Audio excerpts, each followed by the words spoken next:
నేల పైన ఒక 40 ఏళ్ల కాంగ్రెస్ పార్టీ లీడర్ ఈరోజు బీఆర్ఎస్ పార్టీకి వస్తున్నారంటే కోర్స్ కొన్ని వీడియోలు కూడా మార్నింగ్ నుంచి బయటకు వస్తున్నాయి. అప్పట్లో కాంగ్రెస్ పార్టీలో ఉన్నప్పుడు జీవన్ రెడ్డి కేసీఆర్ ఎట్లా ఇద్దరు కలిసి జనాల్లోకి వెళ్ళారన్నటువంటి పాత వీడియోలు కూడా ఇప్పుడు బయటకు వస్తున్నాయి. ద పాయింట్ ఏంటంటే సార్, ఇది జీవన్ రెడ్డి పార్టీ మారడమే భారీ డ్యామేజ్ కాంగ్రెస్ పార్టీకి, అవునన్నా కాదన్నా. సో ఆ డ్యామేజ్ కంట్రోల్లో భాగంగా ముఖ్యమంత్రి సభను చూడాలా, గత చరిత్రను మళ్ళీ తీసుకొస్తే అంతే స్ట్రాంగ్ అవుతుంది బీఆర్ఎస్ పార్టీ అన్నటువంటి ఉద్దేశంతోనే పోటాపోటీ సభ పెట్టుకోని అనుకోవాలా. అదైతే కనుక జీవన్ రెడ్డి మాటలు చాలా కత్తుల సూటిగా ఉంటాయి, కత్తులతో పొడిచినట్టుగానే ఉంటాయి ఈరోజు మాట్లాడబోయేటువంటి మాటలు. దానికి తోడు తూటాలు, దానికి తోడు కేసీఆర్ కూడా యాడ్ అవుతున్నారు. సో ఈ రెండు బలాలను జగిత్యాల కరీంనగర్లో ఒక మ్యాసివ్ రెస్పాన్స్ వస్తుంది. వాటికి ఒక డ్యామేజ్ కంట్రోల్గా ముఖ్యమంత్రి సభను చూడాలా, ఎట్లా చూడొచ్చు అండ్ ఏం మాట్లాడబోతారు అనుకోవాలా రెండు వైపుల నుంచి? శ్రీకాంత్, మీరు చెప్పింది చాలా చాలా పొలిటికల్ ఇంట్రెస్టింగ్ అంశము. మీకు ఉత్తర తెలంగాణలో బీఆర్ఎస్ వీక్ అవ్వటమే దాన్ని అధికారం నుండి దూరం చేసింది. మళ్ళా బీఆర్ఎస్ అధికారానికి దగ్గర అవ్వాలి అంటే దానికి బేసు ఆయువు పట్టు దాని బలము ఉత్తర తెలంగాణలో ఉంది. ఆ ఉత్తర తెలంగాణలో కూడా ముఖ్యంగా వాళ్ళు ఉద్యమ కేంద్రము, ఉద్యమాన్ని ప్రారంభించింది కూడా కరీంనగర్ నుండే. మీరు కేసీఆర్ మొట్టమొదట రిజైన్ చేసి వచ్చిన తర్వాత కరీంనగర్ లోనే సభ పెట్టి కరీంనగర్ నుండే తెలంగాణ ఉద్యమాన్ని ప్రారంభించినటువంటి ఒక నేపథ్యం. కాబట్టి ఈ సీక్వెన్స్ అన్ని ఒకటైతే ఇవాళ జీవన్ రెడ్డి కాంగ్రెస్ ని వీడి బీఆర్ఎస్ పార్టీలో చేరటం ఒక అదనపు బలం అయితే ఖచ్చితంగా ఏదో జరగబోతుంది అనేటటువంటి ఒక ఫీలింగ్ కింది స్థాయిలోకి వెళితే అది పార్టీ శ్రేణులకు బలం ఇస్తుంది, పార్టీ అధికారంలోకి మళ్ళీ రాబోతుంది అనేటటువంటి ఒక పాజిటివ్ సంకేతం కూడా వెళ్తుంది. అయితే జీవన్ రెడ్డి, మీరు ఇందాక జీవన్ రెడ్డి గారి గురించి ఒక మాట చెప్పారు. జీవన్ రెడ్డి గారి మాటలు తూటాల లెక్క ఉంటాయి, తర్వాత కేసీఆర్ యొక్క మాంత్రికమైనటువంటి మాటలు మన అందరికీ తెలిసినటువంటి విషయమే. ఇద్దరు కలిస్తే ఒక జోడీగా, ఒక జంటగా, ఒకప్పుడు వైఎస్ఆర్ డి శ్రీనివాస్ ఎట్లా ఉమ్మడి ఆంధ్రప్రదేశ్ లో కాంగ్రెస్ ని 2 సార్లు అధికారంలోకి తీసుకురాగలిగారో అదే విధమైనటువంటి ఒక కాంబినేషన్ కుదురుతుందా? ఉత్తర తెలంగాణలో ఒక బలమైనటువంటి పట్టుని వీళ్ళు బలాన్ని చూపెడతారంటే జీవన్ రెడ్డి ఒక స్లోగన్ ఇచ్చారు ఆల్రెడీ, చాలా పబ్లిక్ లోకి తీవ్రంగా వెళ్లిపోయినటువంటి స్లోగన్ ఏంటి అంటే, కాంగ్రెస్ 2023లో అధికారంలోకి రావడానికి వాళ్ళకు స్లోగన్ ఇచ్చారు సునీల్ కన్గోల్. ఏంటి అని అంటే, మార్పు కావాలి కాంగ్రెస్ రావాలి, మార్పు కావాలి కాంగ్రెస్ రావాలన్న స్లోగన్ చాలా పబ్లిక్ లో వెళ్ళిపోయింది. బట్ ఇప్పుడు జీవన్ రెడ్డి మొదటి అడుగులోనే ఒక బ్రహ్మాండమైనటువంటి క్యాప్షన్ తోటి ముందుకు వచ్చాడు. రేవంత్ రెడ్డి పోవాలి కేసీఆర్ రావాలి, రేవంత్ రెడ్డి పోవాలి కేసీఆర్ రావాలనేటటువంటి ఒక నినాదం ఇవాళ ఉత్తర తెలంగాణలో ఒక బలమైనటువంటి నినాదంగా మారుమోగిపోయేటటువంటి అవకాశం ఉంది ఈ సభ నుండి.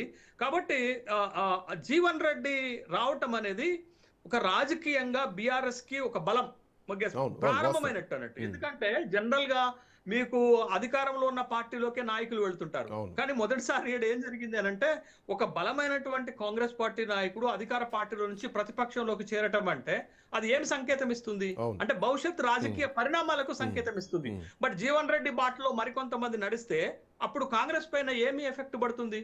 రెండోది, కాంగ్రెస్ పార్టీ ఏ నినాదాలతోటైతే, ఏ గ్యారంటీలతోటైతే, ఏ హామీలతోటైతే అధికారంలోకి వచ్చిందో వాటిని నెరవేర్చడంలో తడబడుతుంది.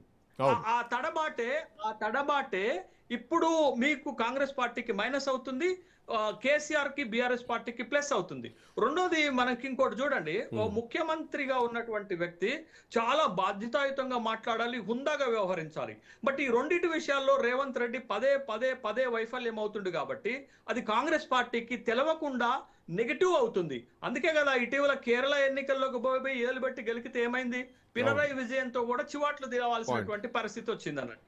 అటు బీహార్ లో అదే పరిస్థితి అయింది, కేరళలో అదే పరిస్థితి అయింది. కాబట్టి ఒక డిగ్నిటీని మెయింటైన్ చేయటంలో, ఓ రెస్పాన్సిబిలిటీని మెయింటైన్ చేయటంలో రేవంత్ రెడ్డి ఒక ముఖ్యమంత్రిగా వైఫల్యం చెందుతున్నారు. ఇంకా తాను పిసిసి అధ్యక్షుడు అనేటటువంటి భావనలో ఉండటమే కాంగ్రెస్ పార్టీకి నెగటివ్ పొలిటికల్ ఫార్మేషన్ వస్తుంది అనేటటువంటి విషయాన్ని గమనించాలి. ఖచ్చితంగా ఇవాళ రెండు సభల్లో ఒక సభ ఖచ్చితంగా ప్రశ్నించే విధంగా ఉంటే, ఇంకొక సభ రాజకీయంగా ఒక బల ప్రదర్శనగా మారితే అది టోటల్ గా అధికారంలో ఉన్నటువంటి కాంగ్రెస్ పార్టీకి నష్టం చేసేటటువంటి అంశంగానే కనపడుతుంది. చూద్దాం. 2.5 సంవత్సరాలు అయిపోయింది కాంగ్రెస్ పార్టీ అధికారంలోకి వచ్చి. సో ఇప్పుడు రేవంత్ రెడ్డి ఏ సభలో చూసినా కానీ పాత ప్రభుత్వాన్ని తిట్టడమా, కేసీఆర్ని తిట్టడమా, ఫామ్ హౌస్లే అంకితమైండు, ఫామ్ హౌస్ అరెస్ట్ అయిపోయిండు, ఆయన అరెస్ట్ చేయాల్సినటువంటి అవసరం ఉంది, రండి రాజకీయాల్లోకి రా, అసెంబ్లీకి రా అని చెప్పి మాట్లాడుతున్నారు. బట్ ఈ రోజు రేవంత్ రెడ్డి వ్యాఖ్యలు ఎట్లా ఉండొచ్చు? ఎందుకంటే పెట్టేదే మేడిగడ్డ దగ్గర కాబట్టి ఈ సభ మేడిగడ్డ ఇష్యూస్ తీసుకొస్తారా? కాళేశ్వరం ప్రాజెక్టు కూలిపోయిందన్నటువంటి అంశాలను బేస్ చేసుకునే పొలిటికల్ కామెంట్స్ ఉంటాయనుకోవచ్చా? ఎట్లాంటి కామెంట్స్ ఎక్స్పెక్ట్ చేయొచ్చు రేవంత్ రెడ్డి దగ్గర నుంచి? గత 29 నెలలుగా కాళేశ్వరం ప్రాజెక్టు మీద ఏం చెప్తున్నారో ఇవాళ కూడా అదే చెప్తారు. గత 29 నెలలుగా రైతులకు మేము ఏం చేశాము అని చెప్తున్నారు, ఇవాళ కూడా అదే చెప్తారు. కానీ వాస్తవంగా కాళేశ్వరం ప్రాజెక్టు అక్టోబర్ 22వ తారీఖు నాడు కూలిపోయినటువంటి సందర్భంలో అనేక ఎంక్వైరీలు జరిగాయి. నేషనల్ డ్యామ్ సేఫ్టీ అథారిటీ వాళ్ళు కూడా వచ్చి అనేక సందర్భాల్లో పరిశీలన చేశారు. అనేక సందర్భాల్లో టీవీ డిబేట్లతో పాటు స్టేక్ హోల్డర్స్, ఇంజనీరింగ్స్ మొత్తం కూడా ముక్త కంఠంతో చెప్పింది ఏంటంటే కాళేశ్వరం ప్రాజెక్టులో మేడిగడ్డలో కుంగిపోయినటువంటి బ్యారేజ్లను రిపేర్ చేయాలని చెప్పారు. కానీ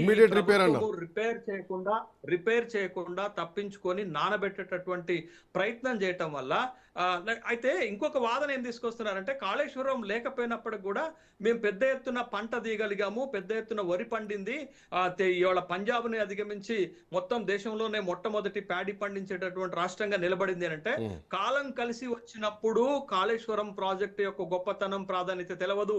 కాలం కలిసి రానప్పుడు, వాతావరణం కలిసి రానప్పుడు, వర్షాలు పడనప్పుడే ఈ ఎత్తిపోతల పథకం యొక్క గొప్పతనం తెలుస్తుంది. అయినప్పటికీ కూడా బ్యారేజ్ల సమస్య వచ్చిందేమో గానీ రిజర్వాయర్స్ ఇప్పటికి కూడా పనిచేస్తున్నాయి. 15 రిజర్వాయర్స్ తెలంగాణలో ఉన్నటువంటి అనేక చెరువులను నింపుతున్నారు. అనేకమైనటువంటి కుంటలను నింపి నీళ్ళిస్తున్నటువంటి సందర్భాన్ని మనం మర్చిపోకూడదు కదా. కాబట్టి ఎంత కాళేశ్వరాన్ని పనికిరాని ప్రాజెక్టుగా ప్రూవ్ చేయాలని ప్రభుత్వం ప్రయత్నం చేసిందో ఇవాళ అదే వాళ్ళకి బూమరాంగ్ అవుతుంది. ఎందుకనంటే తప్పనిసరి పరిస్థితులలో కాళేశ్వరం ప్రాజెక్ట్ ని పునరుద్ధరించి మళ్ళా బ్యారేజ్లను వర్కింగ్ లోకి తీసుకురావాల్సినటువంటి ఒక పరిస్థితి ప్రభుత్వానికి ఏర్పడింది. ఏం చెప్తారు అంటే కాళేశ్వరం ప్రాజెక్టుని వాళ్ళు నాణ్యతతో కట్టలేదు, దాన్ని వాళ్ళు నాశనం చేస్తే మేము పునర్నిర్మించామని చెప్తారు. కానీ అది ఒక రాజకీయ విమర్శ అవుతుంది కానీ ఒక సైంటిఫిక్ రీజన్ అవుతుందా, ఒక సహేతుకమైనటువంటి కారణంగా అవుతుందా?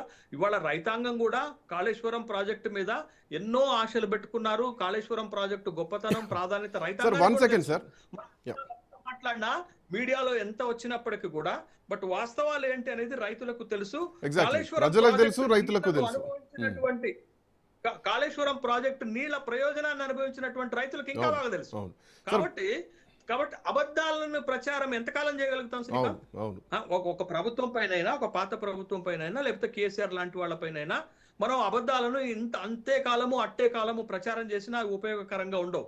కానీ కాంగ్రెస్ ప్రభుత్వము రైతుల పైన కక్ష పట్టకూడదు, కాంగ్రెస్ ప్రభుత్వము నీళ్ల పైన కక్ష పట్టకూడదు, కాంగ్రెస్ ప్రభుత్వము ప్రాజెక్టుల పైన కక్ష పట్టకూడదు. కేసీఆర్ పైన రాజకీయంగా కక్ష పట్టండి, అభ్యంతరం లేదు. కానీ ఇక్కడ జరిగింది ఏంటంటే కేసీఆర్ పైన కక్ష రైతుల పైన తీర్చుకున్నారు. కేసీఆర్ పైన కక్ష కాళేశ్వరం ప్రాజెక్టుని ఒక పనికిరాని ప్రాజెక్టుగా ప్రచారం చేసేటటువంటి క్రమంలో కాంగ్రెస్ పార్టీ తనకి తానే వైఫల్యం చెందింది అనేటటువంటి విషయాన్ని కాబట్టి చెప్పండి. ఒక చిన్న బ్రేక్ తీసుకుందాం. బ్రేక్ తర్వాత డిబేట్ విల్ బి కంటిన్యూడ్.